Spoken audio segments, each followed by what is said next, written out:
Hello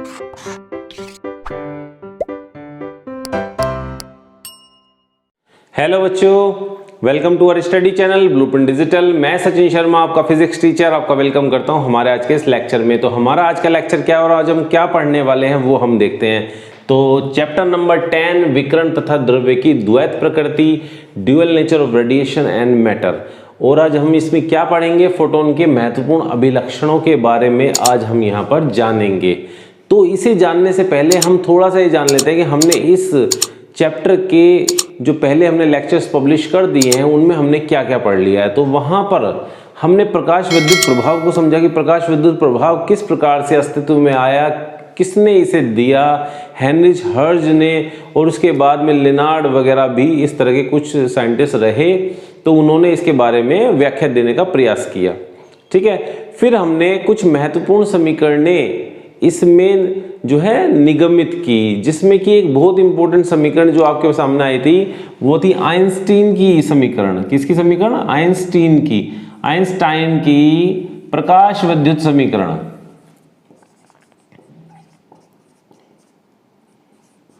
Einstein की प्रकाश विद्युत समीकरण हमने यहां पर निर्धारित की थी, जो थी E के बराबर h न्यू माइनस W। और हमने इसके साथ में इसके दो तीन तरह की जो फॉर्म हमने तैयार की थी, h new minus h new W और बराबर 1/2 mv मैक्सिमम स्क्वायर। तो इस प्रकार से हमने इसकी समीकरण निकाली थी। आइंस्टीन ने किस प्रकार से इस प्रभाव को समझाया वो हमने वहाँ समझने का प्रयास किया।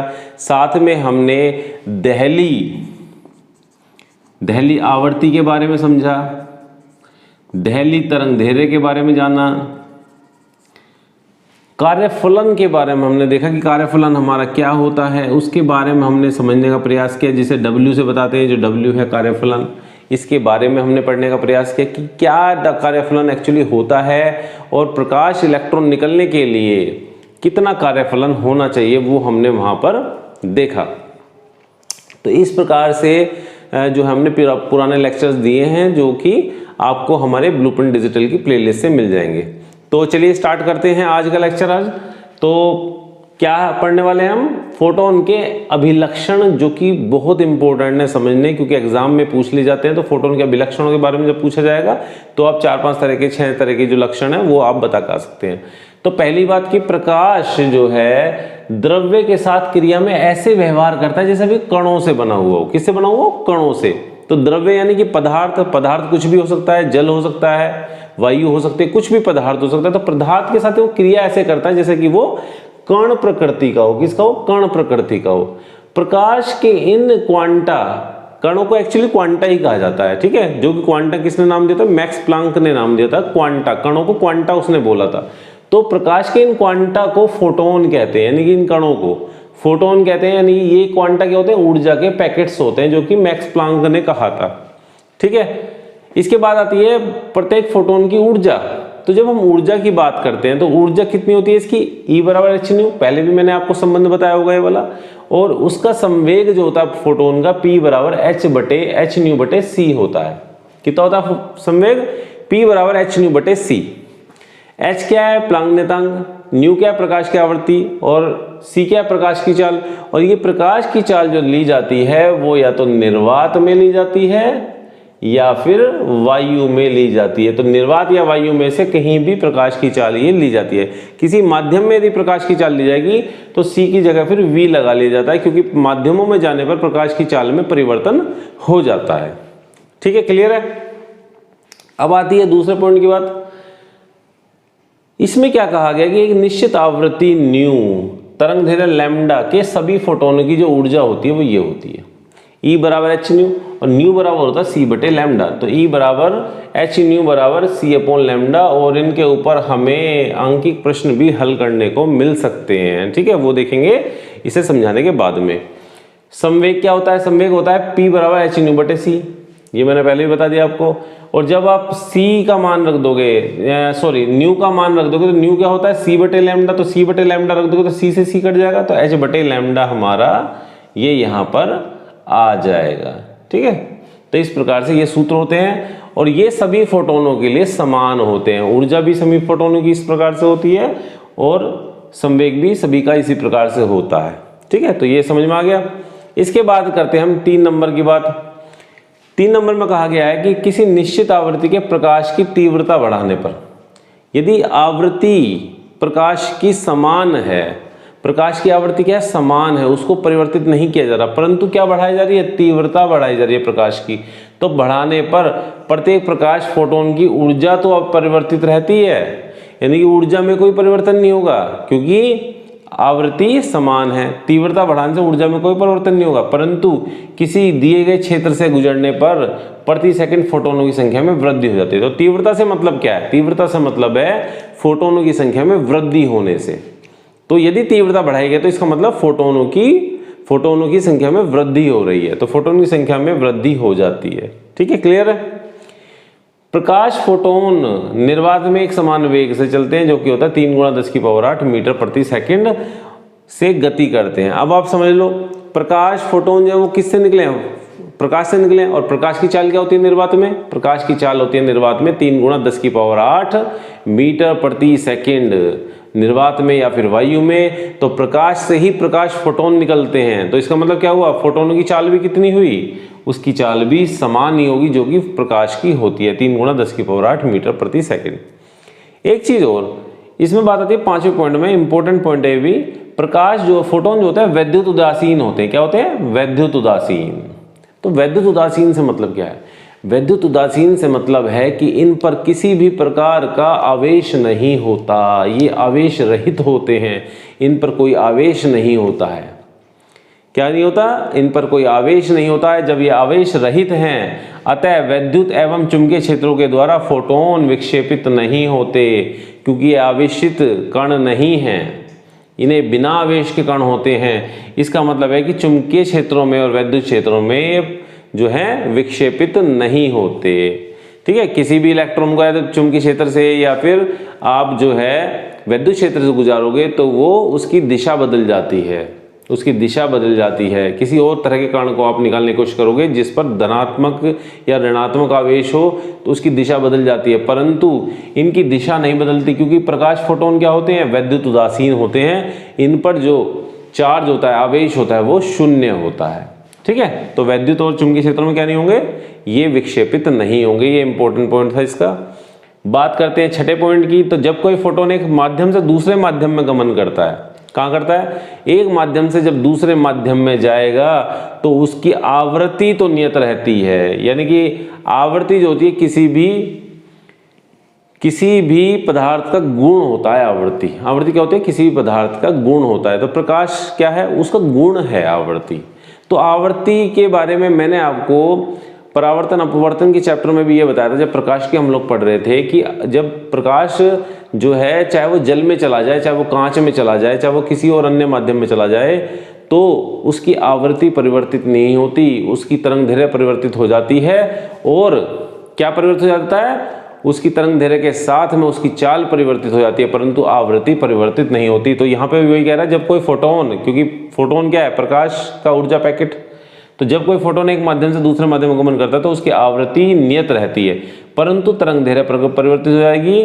इसका कारण है कि फोटोन का वेग भिन्न भिन्न माध्यमों में अलग अलग होता है। फोटोन का वेग, प्रकाश का वेग एक ही बात कह लो, तो प्रकाश का वेग जो है वो विभिन्न माध्यमों में परिवर्तित हो जाता है, अलग अलग होता है। तो जब माध्यम से मतलब क्या, आपका कांच एक माध्यम है, जल एक माध्यम है, कोई किसी प्रकार का द्रव वो एक माध्यम हो सकता है, तो अलग अलग माध्यमों में ये चेंज होते रहते हैं। तो फोटोन का वेग भी चेंज हो जाएगा, तरंगदैर्घ्य भी परिवर्तित हो जाएगी जब माध्यम आप बदलोगे। आई बात समझ में। अब आती है इसकी बात फोटोन के विराम द्रव्यमान की। किसकी, विराम द्रव्यमान। जैसे कि पॉइंट ये मैंने इंपॉर्टेंट बताया था आपको कि वैद्युत उदासीन होते हैं, इसी प्रकार से इंपॉर्टेंट ये पॉइंट भी हो जाता है। क्यों इंपॉर्टेंट है पॉइंट, तो ये 6ठा भी बहुत इंपॉर्टेंट था, क्योंकि इसमें हमें आवृत्ति तो समान रखनी पड़ती है, परंतु तरंगदैर्घ्य और चाल जो है, वेग जो है वो परिवर्तित होते रहते हैं माध्यमों में। इसी प्रकार से इंपॉर्टेंट ये भी बहुत अच्छा पॉइंट है, इसमें कहा गया है विराम द्रव्यमान के बारे में। तो विराम द्रव्यमान को हम m0 से बताते हैं। किससे बताते हैं, m0, जो कि दिया भी हुआ है यहाँ पे। तो m0 जो होता है फोटोन का विराम द्रव्यमान, यानी कि फोटोन जब चलायमान नहीं है, जो है विराम अवस्था में है, यानी वो गति की अवस्था में नहीं है, तो उसका विराम द्रव्यमान जो होता है वो शून्य होता है। क्या होता है? शून्य होता है। और जब वो गति की अवस्था में है, यानी फोटोन का गति कर रहा है, तो जब गति की अवस्था में होता है तो फोटोन का गतिज द्रव्यमान होता है कुछ, और उसे m से प्रदर्शित हम करते हैं। और m कितना होता है? h न्यू बटे सी स्क्वायर। क्या होता है? h न्यू बटे सी स्क्वायर, और न्यू बराबर होगा c बटे लैम्डा, तो c यहाँ आ गया, लैम्डा नीचे आ गया, तो c से c कट जाता है, तो h बटे सी लैम्डा आपका ये आ जाएगा। क्या आ जाएगा? m बराबर h बटे सी लैम्डा। तो इस प्रकार से ये भी एक सूत्र मिल जाता है हमें। तो इसके ऊपर सूत्र को याद कर लेना, क्योंकि सूत्र के ऊपर क्या आते हैं? क्वेश्चन एग्जाम में पूछ ले जाते हैं। ठीक है, आंगिक प्रश्न पर आ जाते हैं। अब बात करते हैं इसके अंतिम पॉइंट पर। तो ये कहता है कि फोटोन जब इलेक्ट्रॉन, प्रोटॉन आदि से टकराता है, तो फोटोन जब किससे टकरा रहा है? प्रकाश विद्युत प्रभाव में क्या होता है कि प्रकाश कहाँ टकराता है? धातु पर टकराता है, और धातु से प्रकाश इलेक्ट्रॉन निकलते हैं, प्रकाश इलेक्ट्रॉन निकलते हैं। तो यहाँ वही कह रहा है कि फोटोन जब इलेक्ट्रॉन और प्रोटॉन आदि से टकराता है तो इस क्रिया में ऊर्जा व संवेग संरक्षित रहते हैं। यानी कि प्रकाश फोटोन की ऊर्जा किसे मिल जाएगी? जो धातु के अंदर जो इलेक्ट्रॉन है या फिर प्रोटॉन है उनको वो ऊर्जा मिल जाएगी। तो ऊर्जा एक रूप से दूसरे रूप में चली जाती है, यानी फोटोनों से वो चली गई इलेक्ट्रॉनों में। और इसी प्रकार संवेग भी ट्रांसफर हो जाता है, यानी कि वो भी प्रकाश फोटोनों का जो क्या है संवेग है वो भी किसे मिल जाएगा? इलेक्ट्रॉनों को मिल जाएगा। तो इलेक्ट्रॉन गति करने लग जाएंगे, तो संवेग जब भी उसे मिल गया तो गति करेंगे, तो संवेग भी संरक्षित होता है। यानी कि ना तो ये नष्ट किया जा सकते दोनों ये राशि, ना तो ऊर्जा को नष्ट किया जा सकता है, ना ही उत्पन्न किया जा सकता है। ये केवल एक स्वरूप से दूसरे स्वरूप में बदलती है। ठीक है, परंतु फोटोनों की संख्या जो है संरक्षित नहीं रहती है। तो फोटोनों की संख्या संरक्षित ना रहने से क्या मतलब है कि जब प्रकाश फोटोन किसी धात्विक शीट पर टकराते हैं, धातु पर टकराते हैं, तो उससे इलेक्ट्रॉन निकलते हैं। क्या निकलते हैं? इलेक्ट्रॉन निकलते हैं। तो इलेक्ट्रॉनों को ऊर्जा मिल गई, प्रकाश फोटोनों की ऊर्जा किसे मिल गई? इलेक्ट्रॉनों को मिल गई। संवेग भी मिल गया, प्रकाश फोटोनों का जो संवेग था वो इलेक्ट्रॉनों को मिल गया। परंतु ये क्या कहता है? फोटोनों की संख्या संरक्षित नहीं रहती। इसका मतलब फोटोनों की संख्या तो घट सकती है या बढ़ सकती है। तो बढ़ इसलिए सकती है कि जब फोटोन उस पर टकरा रहे हैं तो फोटोन की कमी हो रही है, फोटोन टकराएंगे, फोटोन उसके अंदर जाएंगे और जाके वो जो है उस परमाणु का वो अंग बन जाएंगे, वहाँ जाकर वो विलुप्त हो जाते हैं। ठीक है, वो अपनी सारी ऊर्जा, सारा संवेग वो दे देते हैं उनको, अपनी ऊर्जा वगैरह सब किसको दे दी? इलेक्ट्रॉन को दे दी। तो उनका अस्तित्व जो है वो वहाँ पर खत्म हो गया। परंतु उसके बाद में फोटोन निकलते हैं। क्या निकलते हैं? फोटोन निकलते हैं, क्योंकि इलेक्ट्रॉन क्या हो गया? उत्तेजित हो गया। तो उत्तेजित होगा वो क्या करेगा? उसमें से जो है विकिरण उत्सर्जित करेगा। तो विकिरण जब उत्सर्जित करता है वो, तो वो फोटोन उत्सर्जित करता है। क्या करता है? प्रकाश फोटोन वो उत्सर्जित करता है। तो फोटोन की संख्या बढ़ भी सकती है और घट भी सकती है, परंतु संरक्षित नहीं रहती है। अब हम बात करते हैं एक छोटे से टॉपिक की, जो कि है प्रकाश का कणिका सिद्धांत। किसका सिद्धांत?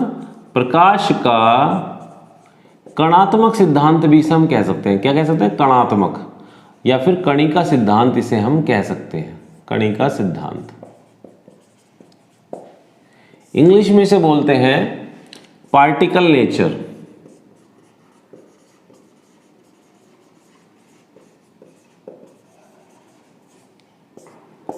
है क्या प्रकाश का कणिका सिद्धांत, वो समझने की कोशिश करते हैं। तो सर आइजैक न्यूटन, आप भली बात ही जानते होंगे, सर आइजैक न्यूटन बहुत परिचित नाम है। आप 11th पढ़े आए, 12th पढ़ रहे हो आप, एक पार्ट इसका शायद आप पढ़ भी रहे होगे, पहला पार्ट, ये सेकंड पार्ट चल रहा है। तो सर आइजैक न्यूटन जो है बहुत फेमस साइंटिस्ट, ठीक है, खोज की, किसकी खोज की? गुरुत्वाकर्षण की खोज की थी। तो इन्होंने प्रकाश के बारे में भी कुछ कल्पनाएं की और कुछ व्याख्या की, जिसे हम प्रकाश के कणिका सिद्धांत के नाम से जानते हैं। तो इन्होंने क्या कहा कि प्रकाश जो है वो कणों के रूप में चलता है। किस रूप में चलता है? कणों के रूप में चलता है। और वो कणों के रूप में जब चलता है तो उन्होंने इसके आधार पर, यानी कि सिद्धांत के आधार पर, जो इन्होंने सिद्धांत दिया कणिका सिद्धांत का, इस आधार पर उन्होंने कहा कि प्रकाश जो है, प्रकाश ऋजु रेखीय, क्या नाम आया? ऋजु रेखीय रूप में चलता है। ऋजु रेखा का मतलब आप समझ गए होंगे, सीधी रेखा, स्ट्रेट लाइन, तो सीधी रेखा में चलता है। ये इन्होंने कणिका प्रकृति के आधार पर ही इसको समझाया। इसके बाद इन्होंने प्रकाश का परावर्तन समझाया। क्या समझाया? परावर्तन समझाया। इसके बाद इन्होंने प्रकाश का अपवर्तन सिद्धांत समझाया। क्या समझाया? प्रकाश का अपवर्तन समझाया। और ये समझाने के बाद में बात कुछ अन्य सिद्धांतों की आई जो कि थे व्यतिकरण, प्रकाश के व्यतिकरण के बारे में। इसके बारे में विवर्तन और ध्रुवण, ये 3-4 तरह के कुछ सिद्धांत ऐसे अस्तित्व में आने स्टार्ट हुए जब वैज्ञानिकों ने इस पर खोज करनी स्टार्ट हुई। जब देखा कि जब देखा कि पानी पर जो तेल की परत होती है उसमें रंग दिखाई देते हैं, उसमें विभिन्न रंग हमें दिखाई देते हैं, तो यानी कि व्यतिकरण। तो व्यतिकरण की जब बात हुई कि क्यों दिखाई दे रहे हैं, तब यह सिद्धांत जो था प्रकाश का कणात्मक सिद्धांत, कणिका सिद्धांत, ये उसे समझाने में असफल रहा। इसी प्रकार विवर्तन को भी वो नहीं समझा पाया कि विवर्तन क्यों नहीं होता, यदि वो कणों के रूप में चलता है तो वो क्यों नहीं विवर्तन होता उसका। ठीक है, तो ये उन्होंने समझाने में असफल रहे। साथ में ध्रुवण की व्याख्या भी वे नहीं कर पाए। तो मतलब कुछ सिद्धांतों की व्याख्या नहीं कर पाए। तो बाद में कब किसकी बात आई? बाद में आते हैं यहाँ पर हाइगेंस। कौन आते हैं? हाइगेंस आते हैं। हाइगेंस भी एक वैज्ञानिक थे। तो हाइगेंस का मैं तरंग सिद्धांत आपको कहाँ पढ़ा चुका हूँ, पहले प्रकाशिकी में पढ़ा चुका हूँ। तो बहुत अच्छी तरह से वहाँ पे समझाने की मैंने कोशिश की आपको। तो वो यदि देखना हो तो प्रकाशिकी की वाली यूनिट के अंदर आप देख सकते हो। अलग से इसका पूरा एक चैप्टर है। ठीक है, 4-5-6 वीडियो, तो 3-4-7-5 वीडियो होंगी शायद। तो हाइगेंस के तरंग सिद्धांत आया अस्तित्व में, जिसमें हाइगेंस ने क्या करा, इन 3-4 तरह के जो टॉपिक्स थे जो कि आइजैक न्यूटन नहीं समझा पाए थे कणिका सिद्धांत के आधार पर, वो इन्होंने इसके हाइगेंस के तरंग सिद्धांत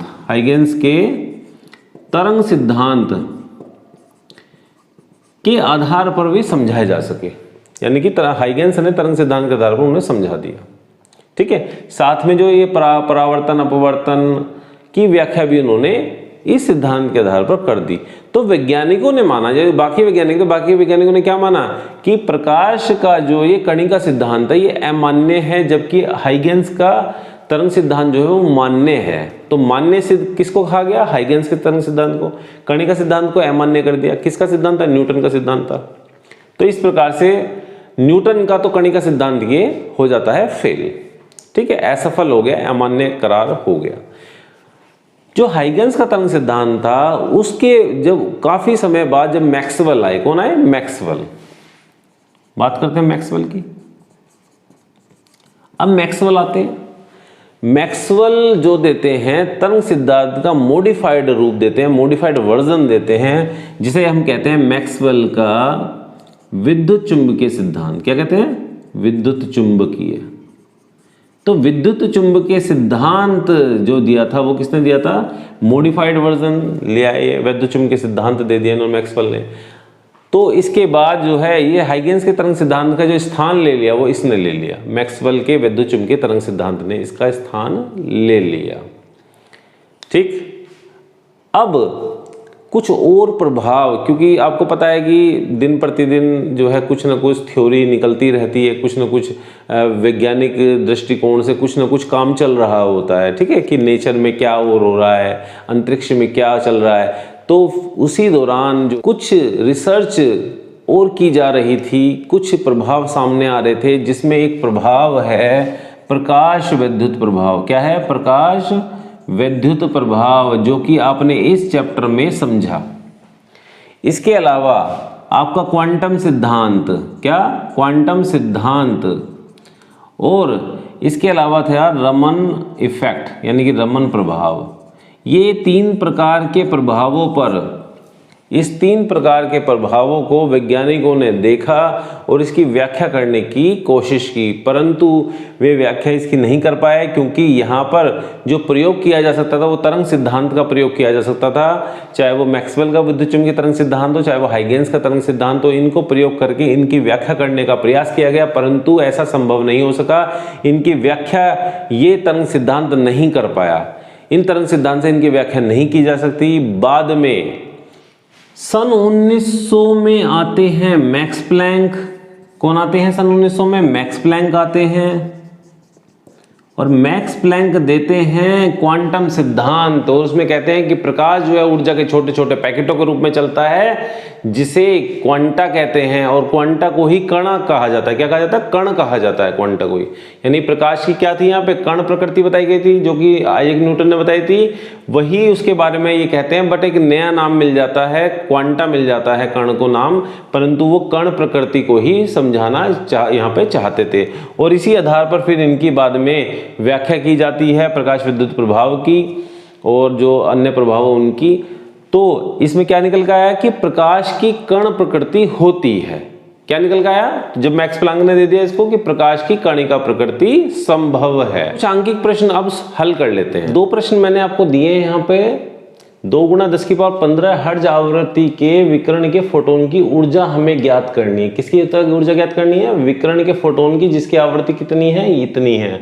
तो न्यू हमें पता चल गया। ये क्या पता चला आपको? न्यू पता चल गया। तो आप क्या निकालोगे? ऊर्जा निकालनी है। तो ऊर्जा के लिए हम क्या करेंगे? हल करते हैं इसको। तो हल में क्या निकालेंगे? ऊर्जा फोटोन की। तो E बराबर सूत्र क्या होता है? h न्यू होता है हमारा। तो h कितना होता है? h होता है प्लैंक नियतांक, जो कि 6.6 × 10⁻34 जूल सेकंड होता है।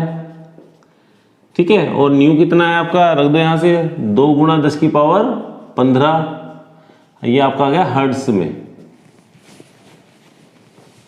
इसको हल करो तो 2 × 12, ये आ गया 13.2 आपका। कितना आ गया? 13.2 आ गया आपका। और जब आप इसे हल करोगे तो 10 की पावर ये आपका आ जाएगा 19। ठीक है। और ये कितना आ जाएगा? जूल आ जाएगा। कितना आ जाएगा? जूल आ जाएगा। अब आप इसकी यदि मात्रक देखो तो सेकंड यहाँ लिखा हुआ है और हर्ट्ज यहाँ लिखा हुआ है। तो आप कहेंगे कि सेकंड हर्ट्ज से कैसे कट गया? तो सेकंड हर्ट्ज से इसलिए कट जाता है क्योंकि हर्ट्ज जो होता है 1/सेकंड ही होता है। कितना होता है?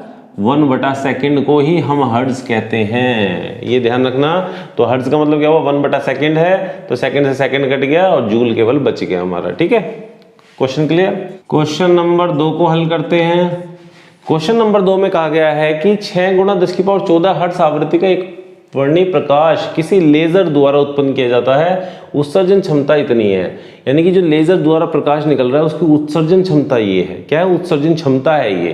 प्रकाश किरण पुंज में किसी फोटोन की ऊर्जा निकालनी है। पहले क्या निकालना है? ऊर्जा निकालनी है। तो हमें न्यू कितना दिया हुआ है? ये दिया हुआ है 6.0 10⁻14 हर्ट्ज। इसके अलावा उत्सर्जन क्षमता कितनी दी हुई है? उत्सर्जन क्षमता दी हुई है। कितनी दी हुई है? 2 × 10⁻³ वाट दी हुई है। ठीक है। अब हमें निकालनी है प्रकाश किरण पुंज में किसी फोटोन की ऊर्जा। तो फोटोन की हम ऊर्जा निकालेंगे। फोटोन की ऊर्जा क्या निकालेंगे? इसी सूत्र से निकालेंगे जो ऊपर रखा हमने, h न्यू। h रख देंगे हम 6.6 10⁻34 और न्यू हमारा कितना है? न्यू दिया हुआ है हमें 6 × 10⁻14, ये दिया हुआ है यहाँ पे। ठीक है। तो जब हम इसको गुणा कर देंगे और इसको कर देंगे तो कितना आ जाएगा? ये आ जाएगा 39.6 × 10⁻20 आ जाएगा। ये कितना आ जाएगा? 20। और ये जूल में आ गई ऊर्जा। तो ये इस प्रकार से हमारा आंसर हो जाता है। अब ये कहा हुआ है कि स्रोत के द्वारा औसत तौर पर प्रति सेकंड कितने फोटोन उत्सर्जित होते हैं। तो फोटोनों की संख्या बतानी, कितने फोटोन नहीं, हाँ, प्रति सेकंड कितने फोटोन उत्सर्जित होते हैं ये हमें बताना है। फोटोनों की संख्या निकालते हैं। फोटोनों की संख्या बराबर उत्सर्जन क्षमता। कितना निकालेंगे? उत्सर्जन क्षमता बटे एक फोटोन की ऊर्जा, यानी कि फोटोन की ऊर्जा। उत्सर्जन क्षमता कितनी है? उत्सर्जन क्षमता कितनी है? 2 × 10⁻³ वाट। 10⁻³ वाट। और वाट क्या होता है? वाट होता है आपका जूल प्रति सेकंड। जूल प्रति सेकंड यानी कि एक सेकंड में कितने जूल उसकी उत्सर्जन ऊर्जा खर्च हो रही है। ठीक है। तो ये हम निकालते हैं। तो फोटोन की ऊर्जा हमने रख दी 39.6 × 10⁻20 जूल। इसे ऊपर ले जाओ, ये 20 प्लस के हो गए, घात जुड़ गई, 39.6 हो गया। बचा कितना? 2/39.6 × 10⁻17 आ गए। कितने आ गए? 17 आ गए। यहाँ पे कितना आ गए? 17। यहाँ मैं इसे ऐसे लिख देता हूँ 200/39.6 गुणा 10 की पावर 15, यानी कि 10 की पावर 2 घात मैंने यहाँ पे गुणा के रूप में 200 में ले ली। तो जब मैं इसे इससे भाग करूँगा तो यह आ जाएगा लगभग 5.0 10 की पावर 15 फोटोन, यानी फोटोन की संख्या कितनी निकल गई, इतनी निकल गई। तो ये आपको समझ में आ गए होंगे। तो आज का लेक्चर हम बस यहीं फिनिश करते हैं। तो लेक्चर आपको कैसा लगा, तो लेक्चर आपको जैसा भी लगा है, आपको अच्छा लगा, जिस तरह का भी लगा, या फिर कोई किसी प्रकार की कोई दिक्कत आपको अभी भी लग रही है तो आप हमें कमेंट करके बता सकते हैं। तो बच्चों आज का लेक्चर हम यहीं फिनिश करते हैं। लेक्चर आपको कैसा लगा आप हमें कमेंट करके बता सकते हैं। साथ में हमारे लेक्चर को आप लाइक कीजिए, सब्सक्राइब कीजिए, साथ में से शेयर कीजिए और सब्सक्राइब के साथ में बेल आइकन जरूर प्रेस करें, ठीक है, ताकि आप तक रेगुलर नोटिफिकेशन हमारे पहुंच सके। नेक्स्ट लेक्चर में मिलते हैं। नेक्स्ट लेक्चर में हम दे ब्रोगली की तरंगदैर्घ्य का सूत्र हम वहां पर देखेंगे। साथ में हम डेविसन और जर्मर का हमारा एक्सपेरिमेंट अभी उसमें बाकी है, तो वो हम नेक्स्ट लेक्चर में समझते हैं। तो till then goodbye and thank you for watching our videos. Thank you very much.